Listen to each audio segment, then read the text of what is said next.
Hello, Ram Ram, जय श्री कृष्णा। आज मैं आपको सुनाने जा रही हूँ अनंत चतुर्दशी व्रत की संपूर्ण कथा। तो ध्यानपूर्वक जरूर सुने। तो चले शुरू करते हैं अनंत चतुर्दशी व्रत की कथा। पौराणिक कथा के अनुसार युधिष्ठिर एक बार राजसूय यज्ञ का आयोजन करवा रहे थे। यज्ञ का मंडप जल में स्थल तथा स्थल जल की तरह लग रहे थे। यज्ञ के दौरान कई तरह की सावधानियां रखी गई थी, लेकिन फिर भी कई लोग उस मंडप को देख धोखा खा चुके थे। एक बार युधिष्ठिर मंडप के पास पहुंचे। वो तालाब को स्थल समझकर उसमें गिर गए। यह देख द्रौपदी को हंसी आ गई। उन्होंने दुर्योधन को अंधों की संतान कह दिया। द्रौपदी को हंसता देख दुर्योधन को क्रोध आ गया। ऐसे में उन्होंने पांडवों से बदला लेने के बारे में सोचा। इस देश में उसने पांडवों को कृत क्रीड़ा में हरा दिया।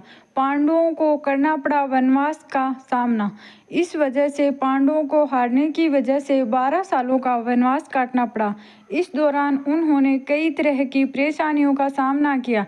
एक समय ऐसा आया जब भगवान श्री कृष्ण उनसे मिलने के लिए गए।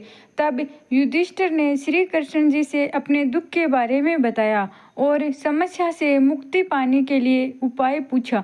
ऐसे में प्रभु ने अनंत भगवान का व्रत करने के लिए कहा। उन्होंने कहा कि इस व्रत को करने से सभी दुख दूर होंगे। इस संदर्भ में श्री कृष्ण ने युधिष्ठिर को कथा सुनाई, जो इस प्रकार से है। सुशीला का विवाह से ऋषि कौंडिन्य के साथ हुआ। प्राचीन काल में सुमंत नाम का तपस्वी ब्राह्मण था। उसकी बेटी परम सुंदरी, धर्मपरायण और ज्योतिर्मयी थी कन्या थी। कुछ समय के बाद ब्राह्मण की पत्नी दीक्षा की मृत्यु हो गई। ऐसे में उसने दोबारा विवाह कर लिया और अपनी पुत्री सुशीला का विवाह ऋषि कौंडिन्य से करवा दिया। इसके बाद कौंडिन्य सुशीला को लेकर ऋषि कौंडिन्य ने किया भगवान अनंत का अपमान। आश्रम पहुंचने के दौरान ही रात हो गई और वो दोनों नदी तट पर ही रुक गए।